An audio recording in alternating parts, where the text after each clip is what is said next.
A is for Allah, nothing but Allah. Ba is the beginning of Bismillah. Ta is for taqwa, bewaring of Allah. And Tha is for thawab, a reward.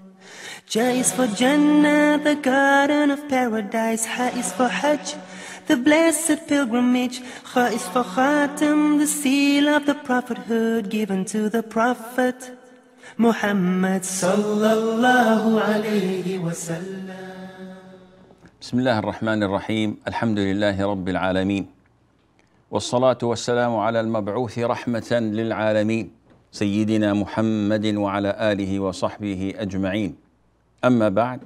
Dear brothers and sisters in Islam, Assalamu alaikum wa rahmatullahi wa barakatuh.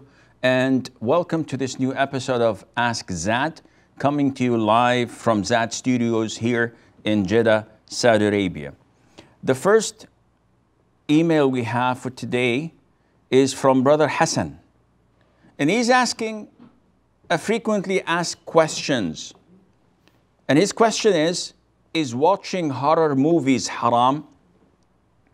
Now, the question seems simple enough to a lot of us.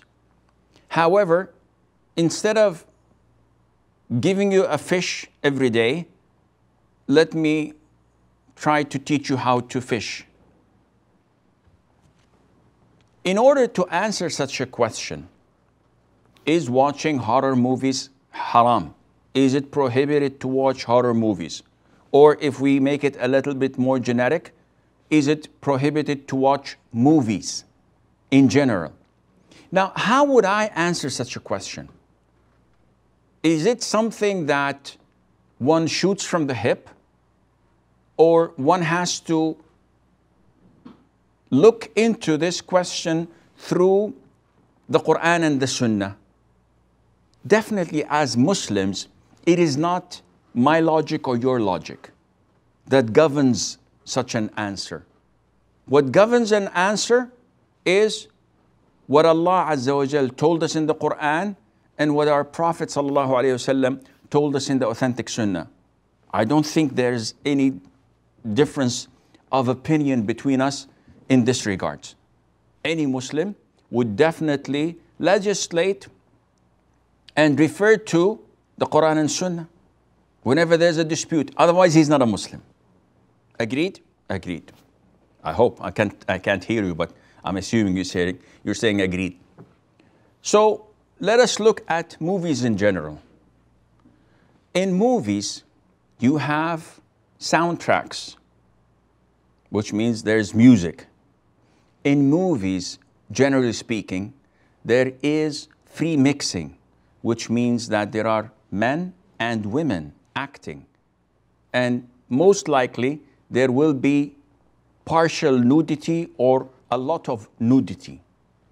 In movies, especially in horror movies, there is a great amount of violence, of crime being committed.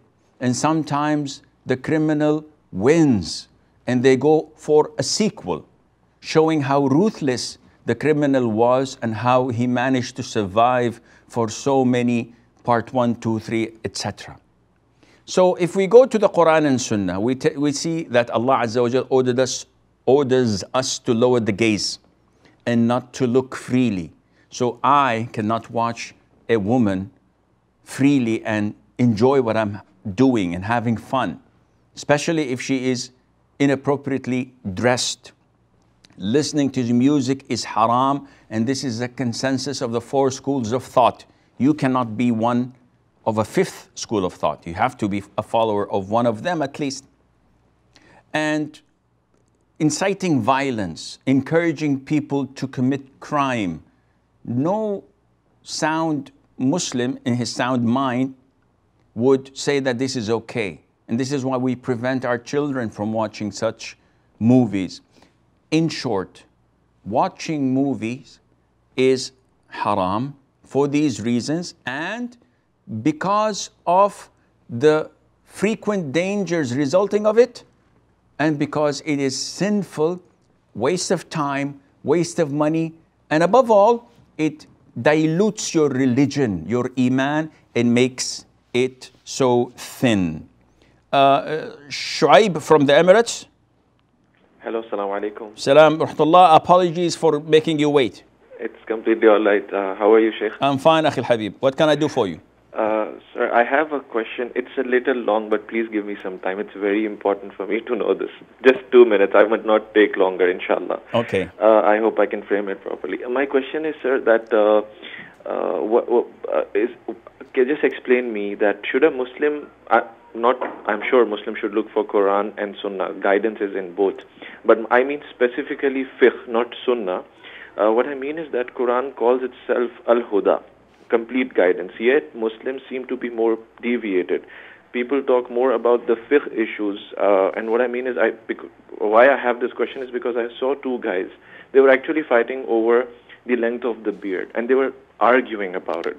And to an extent that the one called him a disbeliever.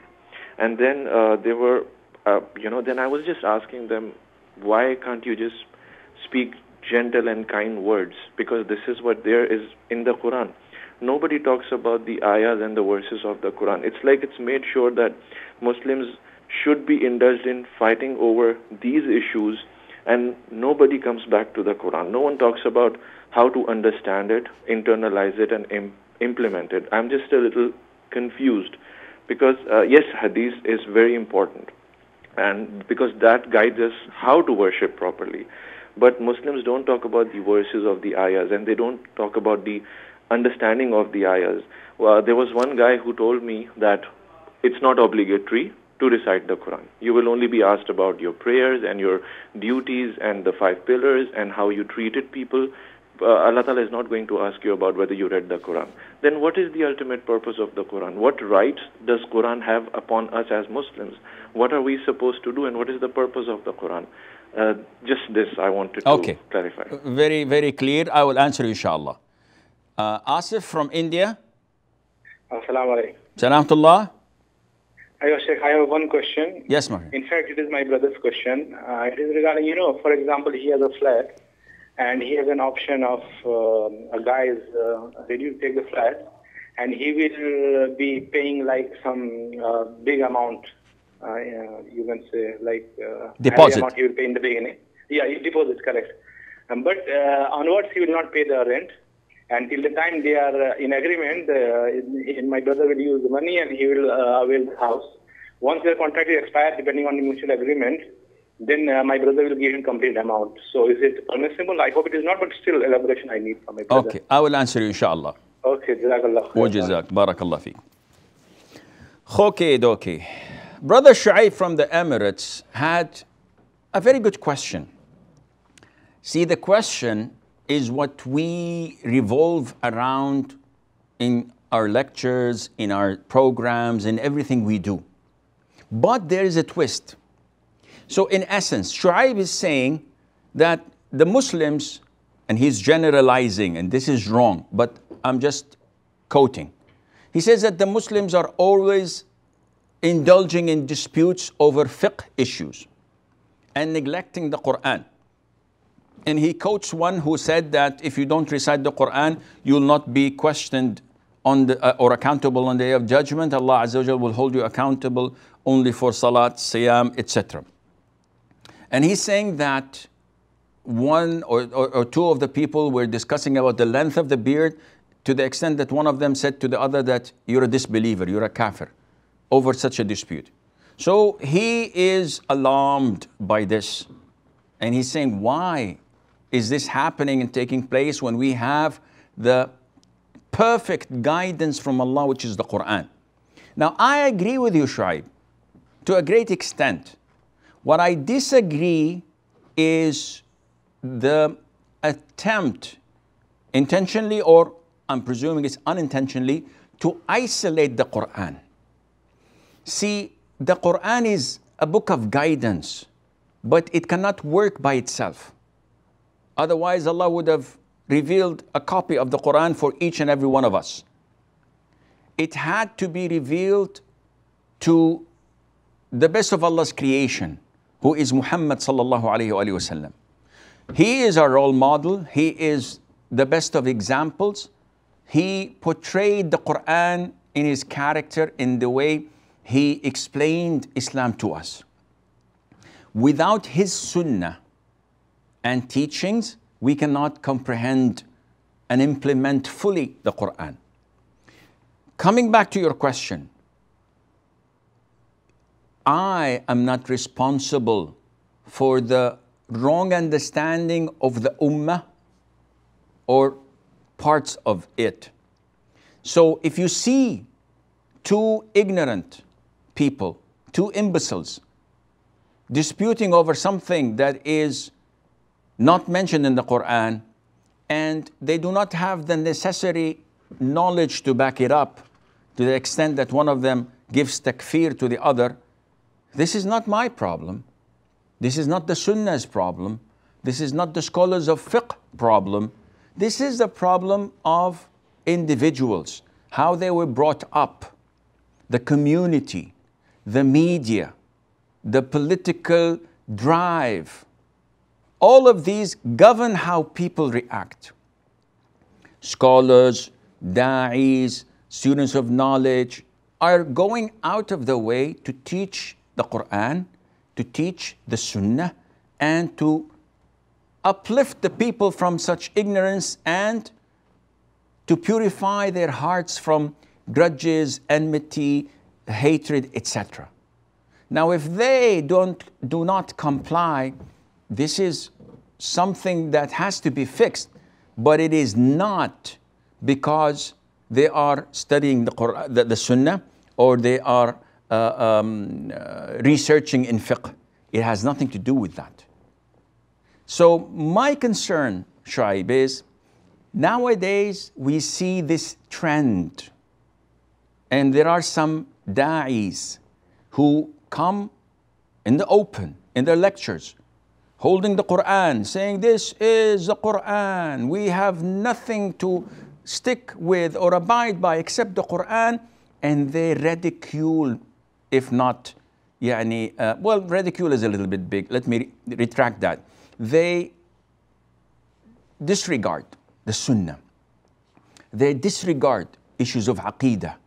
They may make fun of Tawheed, saying that it is not in the Quran, and this is a serious issue. We always tell people to abide by the Quran.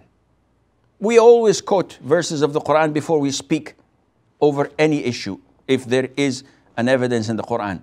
So this is the norm, but it has to be understood through the Sunnah. It has to be understood through sound, authentic Aqeedah. Otherwise, a person would be deviated. So I fully agree with you in terms that the Ummah has to abide by the Quran and the Sunnah.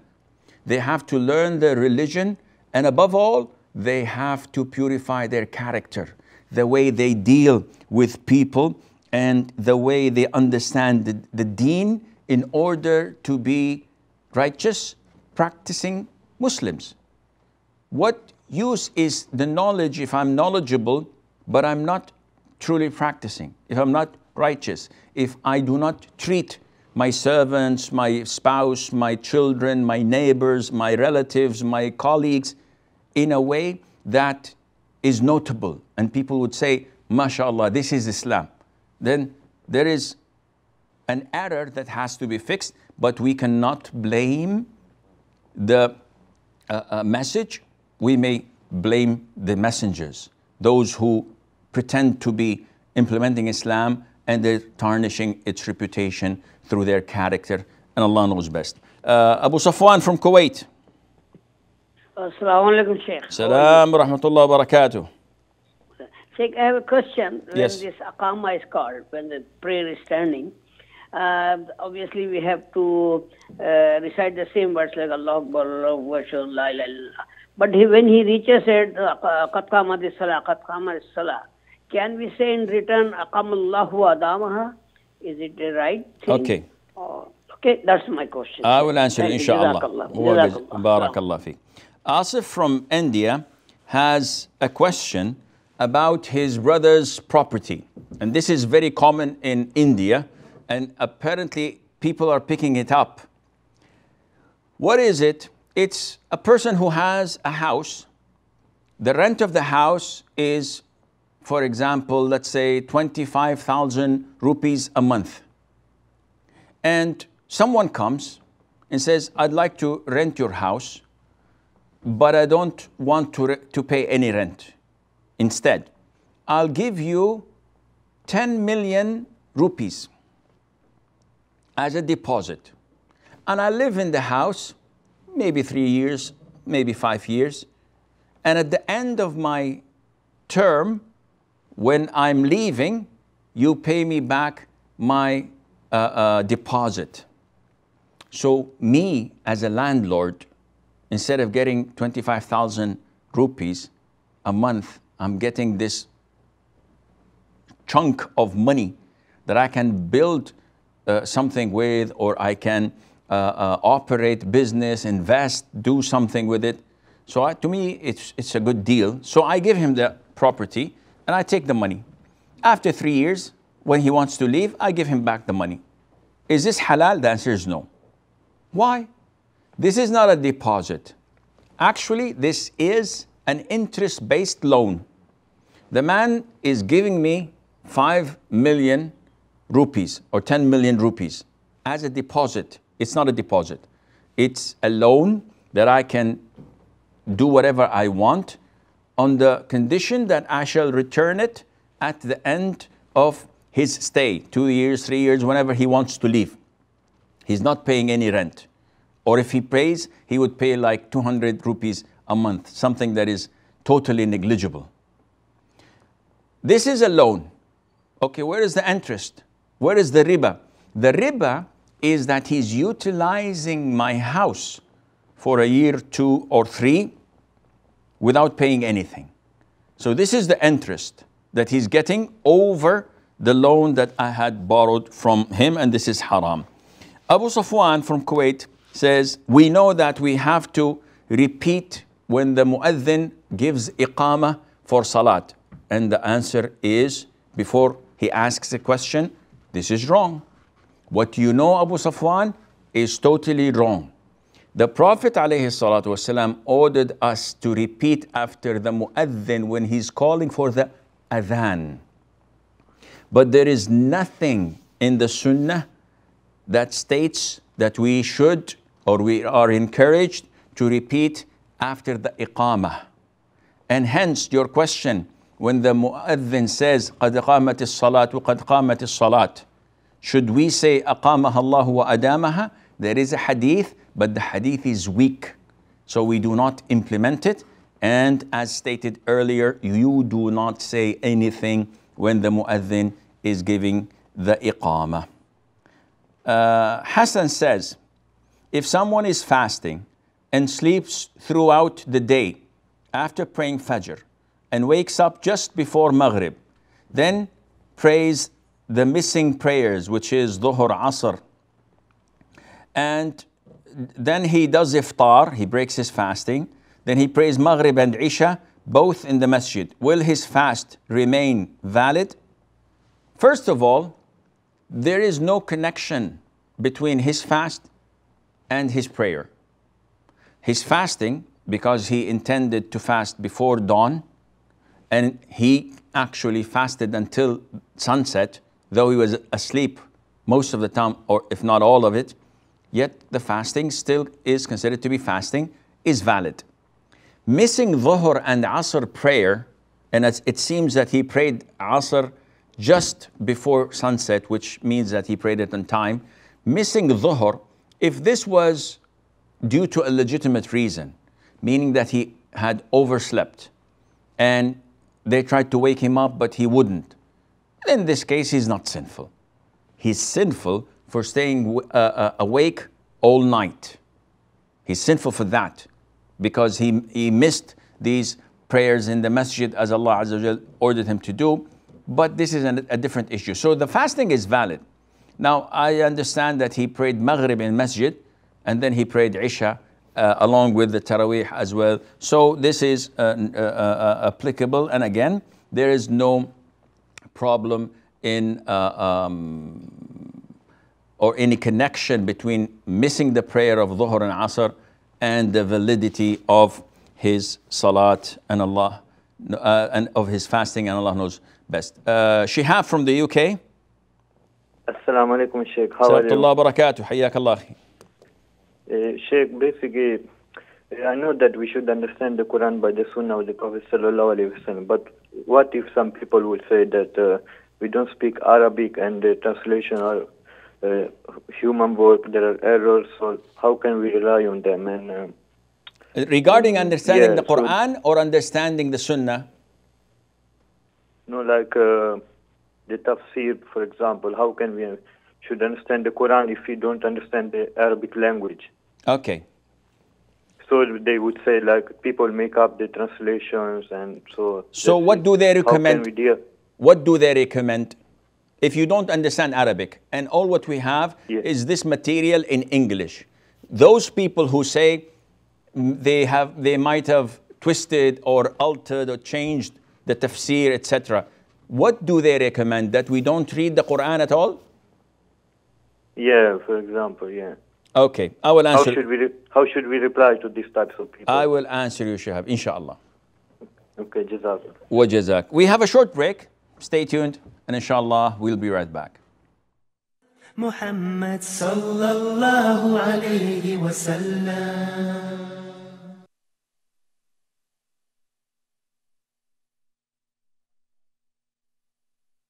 Assalamu alaikum wa rahmatullahi wa barakatuh. Today I'm going to talk about the book Interactions of the Greatest Leader. Prophet Muhammad sallallahu alaihi wasallam reminded us through his guidance and example that Islam is complete submission to the will of Allah. For one who submits, a mere declaration or display of belief will not be taken for success, but his or her heart and soul will certainly be put to test. Allah tested the Prophet of Allah sallallahu alaihi wasallam severely in order that he sallallahu alaihi wasallam becomes an example for his companions to follow. Similarly, he tests the believer to see whether he lives a righteous life in accordance with the instructions and commands set by Allah, or lives according to what his desires dictate. Whether the faith he displays is firmly rooted in his heart, or is it merely on the surface. He will be tested to see whether he will continue to have faith and love of Allah when in a calamity, as he does when in comfort, whether he will continue to remember and worship him if given bounties and comforts of life, as he does when he lives a modest life.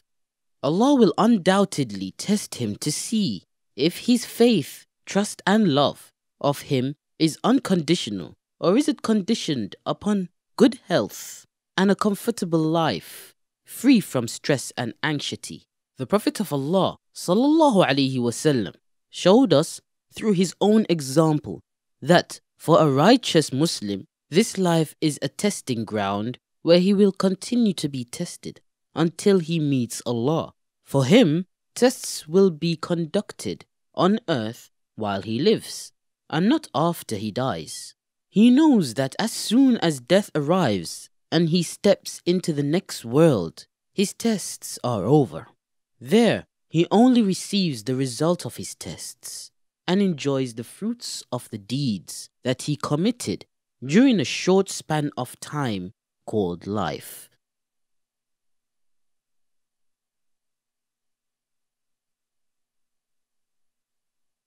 Muhammad sallallahu alayhi wa sallam.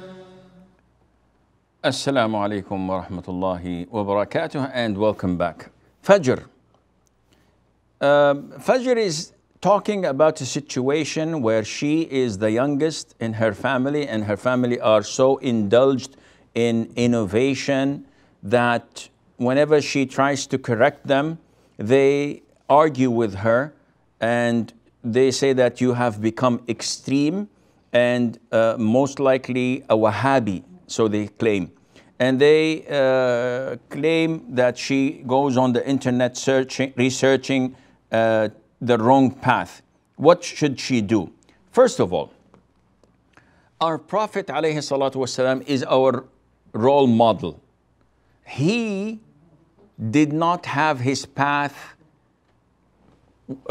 filled with flowers.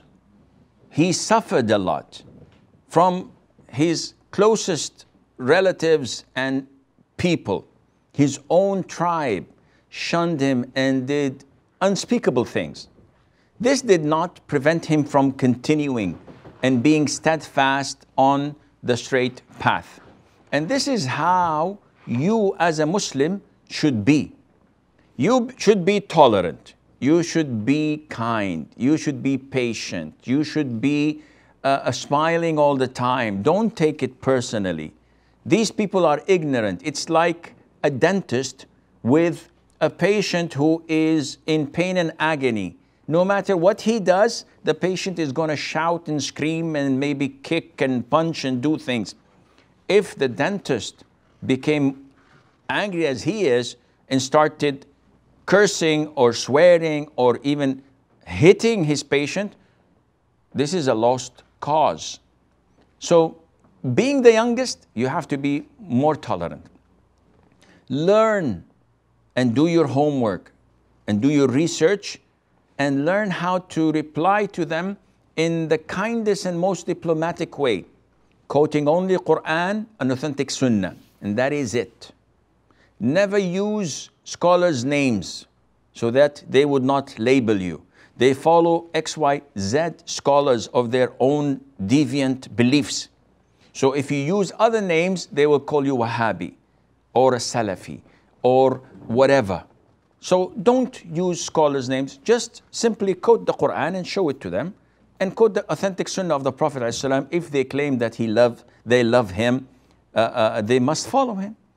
And if they don't listen, you have done your duty in front of Allah Azza wa Jal. Keep on making dua for them and keep on trying your level best to choose the time to give them da'wah.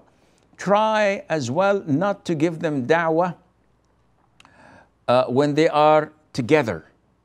If there are 5 or 6 of them and you give them da'wah, they will all be against you.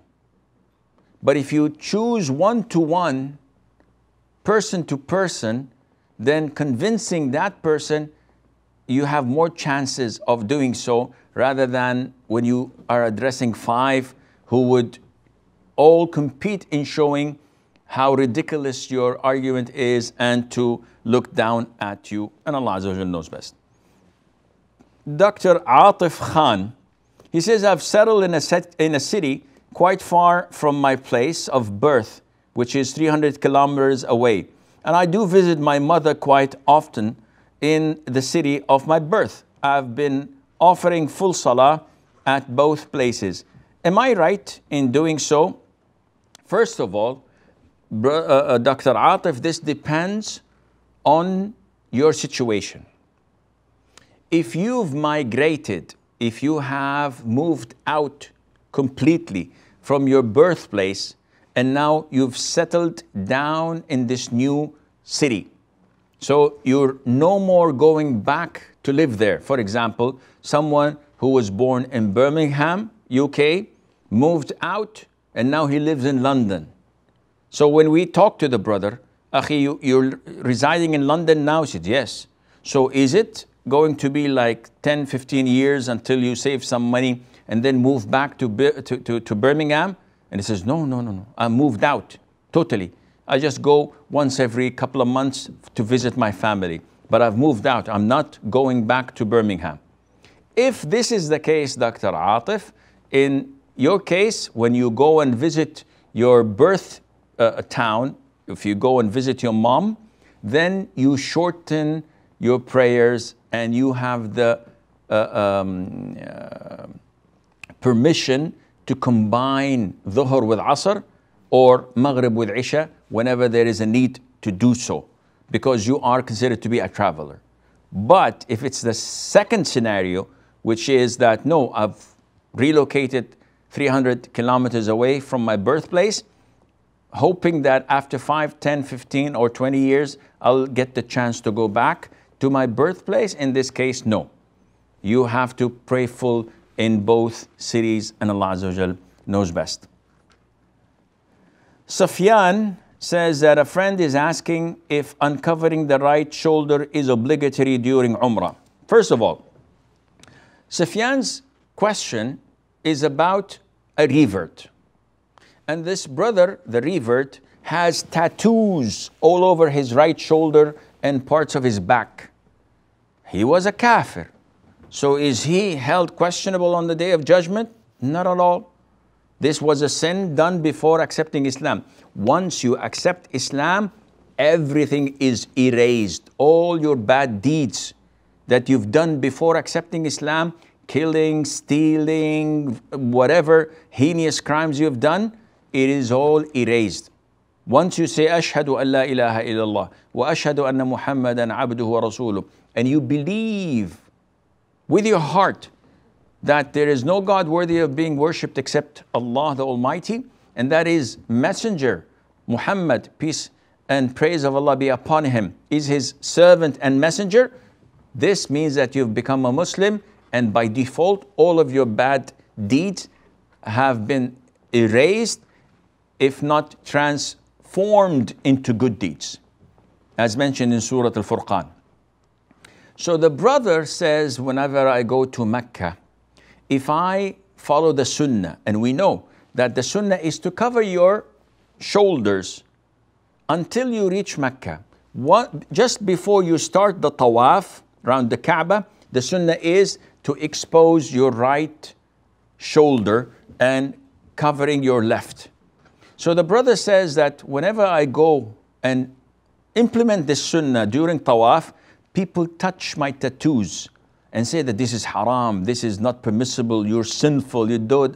And may Allah reward them. They're doing this thinking that they are advising him for the sake of Allah and that he may not know the ruling. But this is not the case. I have tattoos, I cannot remove them. Okay, I was sinful, but I was not a Muslim. Now it's a different story. Anyhow, so the brother is agitated, irritated, and he is not at ease when he goes to Mecca. So he's saying that in order to avoid such comments, can I cover my right shoulder? The answer is yes, no problem. It is not an obligation. It is not part of the pillars of tawaf or the pillars of umrah, and therefore there is nothing at all on you. Cover it and go and make umrah as much as you wish, inshallah. A brother says, Sheikh, is there any ruqyah or advice against waswas? He performs fard ghusl and it takes him 45 minutes. And fard wudu takes him about 5 minutes. While if it is a normal ghusl, it takes him 12 minutes, and the wudu, he is spending so much time because he believes that he has to pour water over all parts 3 times in both ghusl and wudu. And he rubs them all many times, and he is fed up with all of this, so he's asking what to do. Well, these whispers of shaitan, and sometimes they are OCD, obsessive compulsive disorder. So a person turns to be an OCD patient because of the lack of knowledge. Knowledge evaporates all your doubts and whispers of shaitan if you have the proper knowledge. Those who have wiswas, and I get tens of calls a day from such people, if they acquire proper knowledge, they will be in a better place. But they fail or they don't want to. Making ghusl, fard ghusl, in 45 minutes, how many liters are you wasting, my friend? How much water is being thrown and wasted down the drain? Making wudu in 5 minutes. if you knew the sunnah of the Prophet ﷺ, you would not have done this. The amount of water used in performing ablution or wudu by the Prophet ﷺ was approximately 700 milliliters, give or take. So approximately 3/4 of a liter. You're talking about this amount of water. About. If you had knowledge, then you would have noticed that turning on the tap and just washing and washing and washing, that this is not from the sunnah and that you are sinful for doing this. The Prophet ﷺ used to perform ghusl by washing his hair and his entire body with water with a sa'. And this is less than 3 liters of water. You're using tons of water, my friend. So there is no way for you to reduce the amount of waswas except by knowledge and to acknowledge that what you're doing is wrong. Not only that, but sinful as well. So you have to time yourself. No one said that you have to rub. Rubbing is not essential for wudu or for ghusl. As long as the water has passed, this is sufficient. If you put little of water in your hand and you do this, this does the job. It's been washed. You don't have to pour water and watch it fall and waste liters after liters. So you have to acquire knowledge. If you want to recite ruqya, and there is no problem in that, recite the Fatiha 3 times to 5 times, blowing on water after each time. Ayatul Kursi, same number. The last 2 ayahs of Surah Al-Baqarah, same number of times, 3 to 5. And the last 3 quls, Ikhlas, Falaq, and An-Nas. And you drink from that water, inshallah, you'll be as good as new. We have Muhammad from Saudi Arabia. Hello, assalamu alaikum. Assalamu barakatuh. Assalamu alaikum. Wa alaikum assalam. Listen to me from the phone, please, and mute your television. Allah Jazaak khair. I want to ask about, actually okay.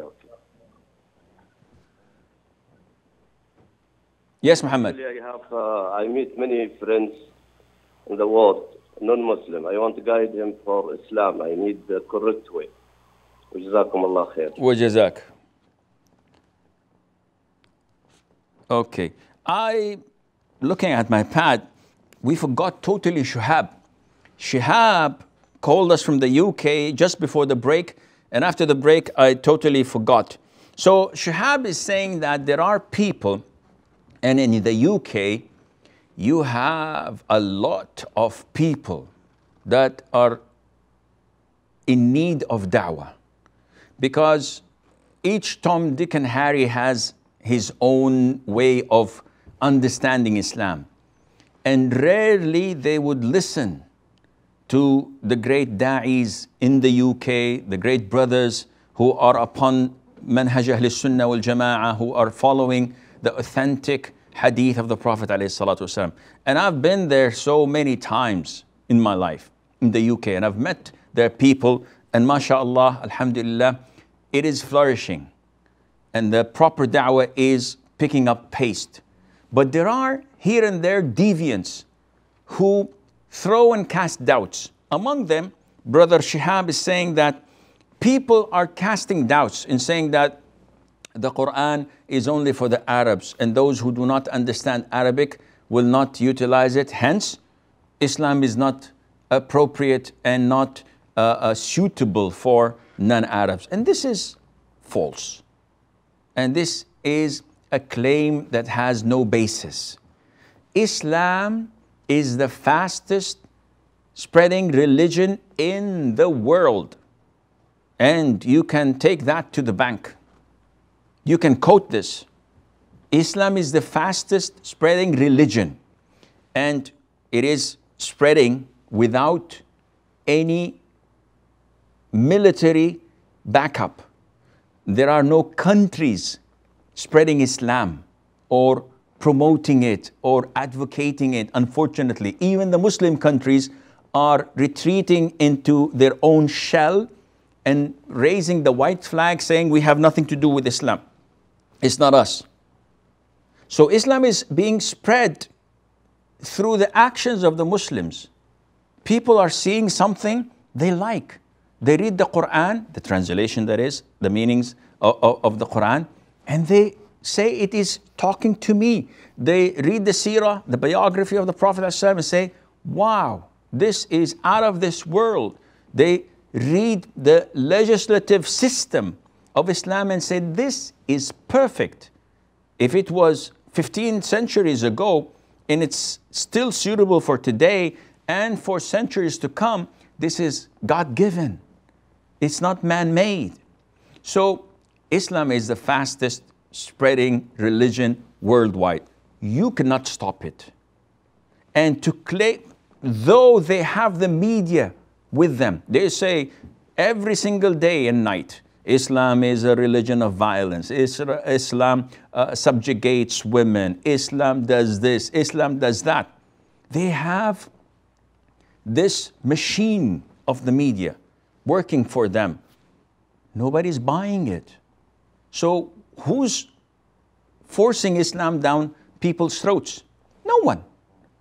Do we go and tell people, hey, listen, this is cash money, accept Islam? Or do we go and hold them at gunpoint and say, accept Islam or I'll blow your brains off? Nothing. So this is the religion of Allah Azza wa Jal. These deviant people are trying to confuse you. Islam is a religion that would be highly significant for you if you know Arabic. It will give you definitely a strong boost. But if you don't, you're still a proper Muslim, a good practicing Muslim, and you'll end up in paradise, inshallah. So they want you to stop whatever you're doing that is good, that is beneficial, and that is Islamic. And how to do this? By casting these doubts. Allah Azza wa Jal has pledged upon himself to protect this religion, to protect the Quran, to protect the Sunnah. And till date, this pledge is still standing and the religion is protected. So do not listen to them. These people do not want anything good to happen to you or to the Muslims.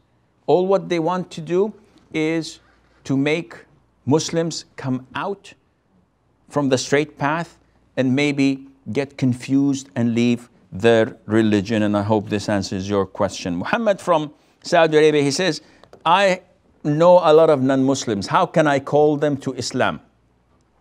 Muhammad, this is a very wide topic. Calling people to Islam is not one size that fits all. It's not a glove that we can wear. Each one is different, and this is why we have 5 different fingers. So one I can call to Islam through showing him the scientific signs of Islam. Another is impressed by the legislative system, the Sharia law. A third is fascinated by the family system in Islam and the role of parents and how we respect and adore them and the kinship, salat al-rahim, etc. A fourth is admiring the monetary system of Islam, where riba is prohibited, gambling is prohibited, bay' al-gharar. There are different types of transactions that protect me and you and the whole community. So you cannot say, how can I ask people to come into Islam, or how can I give them da'wah? People differ. The most important thing is that you become a real Muslim. You cannot call people to Islam when you yourself are not practicing it. So you tell people intoxicants, yani khamr and etc., whiskey is haram, and you drink. You cannot tell them that riba is cursed in the Quran and you have your money in a time fixed deposit account. You cannot tell them that you must lower your gaze and not look freely at the opposite gender, the opposite sex, while you're watching OSN, Rotana, NBC 24/7. This contradicts. You have to walk the talk. So the biggest and the best way of calling people to Islam is through your actions and character.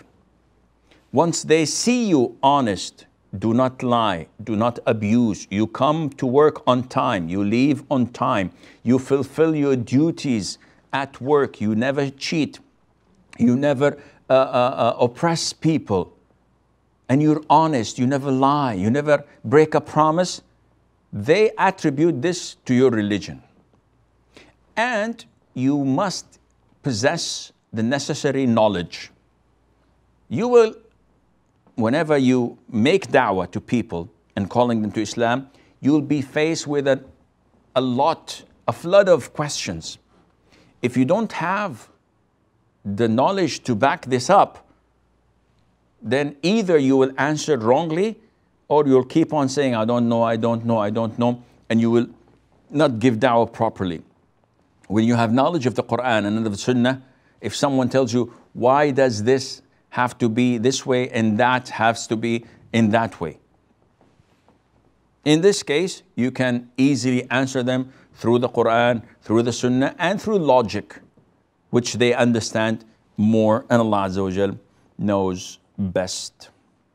Fabio says, I'm 17 years old and I struggle with anxiety. And recently I found out about hypnotherapy, and I heard that it helps a lot with mental problems. Is it halal to seek treatment in this way?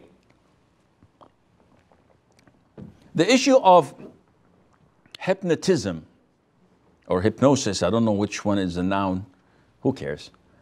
The issue is controversial. Now, I cannot give you a fatwa on this topic because I was not ever involved in it. I did not do my research in it. I did not see it. Maybe we've seen few clips or clipses here and there, but it's just like in the circus. It has no reality to it. But if you go to, for example, the Permanent Committee of IFTA in Saudi Arabia, they say that this is totally prohibited, and most likely that they utilize the jinn, they have this and that to do with the jinn backing them up and controlling the one hypnotized and making him say things, do things, sometimes speak in tongues, and claim to know the unseen.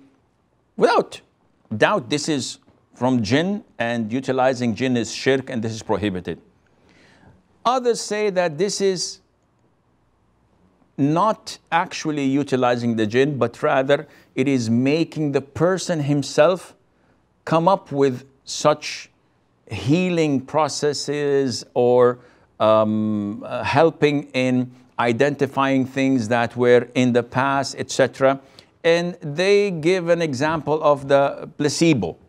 So the placebo is based on delusion, based on convincing yourself that you're being healed and cured when you're not. And they give the example of a person who had asthma, and he went into a hotel room, and in the middle of the night he got an asthma attack. So he tried to turn on the lights, he couldn't. He could not breathe. So he started touching the walls and he was suffocating. And when he sensed the cold glass, he broke it and then started to breathe normally. And when he woke up in the morning, he discovered that he did not break the glass. Actually, he broke the wall clock. But he managed to breathe. So they say that this is a power that people are convinced themselves. And they say that hypnosis or hypnotism is under this category. Personally, I believe that this is not true. And there or this is not part of the means of healing that Allah has prescribed for us, whether it is Shar'i means, meaning of healings of Quran, of ruqya, of honey, of cupping, of black seed, etc., or the medical and worldly type of healing, such as antibiotics, surgeries, medication. So these two are legit. When it comes to things that are supernatural or from the other side, or something that has no scientific justification, this becomes under the prohibited form, and I believe that this type is part of it, and Allah Azza wa Jal knows best. Muddathir from Saudi Arabia. Assalamu alaikum, Shaykh. Samtullah. I have one question. Yes. My son, 5-year-old, he goes to school. They have an option like if I pay the fees full for complete year, for example, I will be paying just 10,000 Saudi Riyal. But if I pay in terms of 4 terms separately, then it adds up to more than 10,000. It's, for example, 12,000. Okay. So if I pay completely for 1 year 10,000, the 2,000 which I save, is it riba? Okay, I will answer you. I have another question. Yes. Is there, if you can guide me, an authentic place where I can send my kids to learn Quran and Arabic in Al-Khubar? Okay. If you can maybe know some place which is authentic where I can trust and send my kids for studying Arabic and Quran. Okay. Yeah, thank you. Hayyakallah. Muddathir from Saudi Arabia, he says that in the school of his children, they have 2 schemes. You want to pay cash for the whole year, you pay 10,000 riyals. You want to pay in installments every quarter, then the fee would be a little bit more. So he's saying that if I pay for a whole year, saving the 2,000 riyals, would that be riba? The answer is no. There's no borrowing and lending so that we can say that this is riba. This is my pen, huh? This is my pen. It's not, it's a studio's, but let's assume it's mine. Someone comes to me and says, Sheikh, how much you want to sell this for? And I say, 1 riyal. He said, okay, thank you. Another person comes and says, how much you want to sell this for, Sheikh? I said, 2 riyals. He has no right to say, why are you selling it to him for 1 riyal and for me for 2 riyals? So this is my pen. I can sell it for 10 riyals. You want it, you buy it. You don't want it, up to you. Likewise, this school. The school tells you, if you want to pay over a duration of a year, then this is a 10,000 riyals one time you pay. If you want to pay every 3 months, then we will make that into 2,750 instead of 2,500, which is the quarterly fee. This is up to them. It's according to you in what you agree. So if you agree in the beginning and I'll pay cash, khalas, pay 10,000 and the rest is yours. As for his second question, is there any special place to teach children Quran and Arabic in Al-Khubar? I have no idea, whether in Khubar or Jeddah or Riyadh, but those who know are the Jaliyat offices. So the Da'wah centers, they have classes for grown-ups, but they can direct you to special centers or to special qaris who would come and teach your children Arabic and Quran, inshallah, and they, inshallah, will be directing you to trusted places, inshallah. This is all the time we have until we meet same time next week. I leave you fi amanillah. Wassalamu alaikum wa rahmatullahi wa barakatuh. A is for Allah, nothing but Allah. Ba is the beginning of Bismillah. Ta is for taqwa, bewaring of Allah. And Tha is for thawab, a reward. Ja is for Jannah, the garden of paradise. Ha is for Hajj, the blessed pilgrimage. Kha is for Khatam, the seal of the prophethood given to the Prophet Muhammad sallallahu alayhi wa sallam.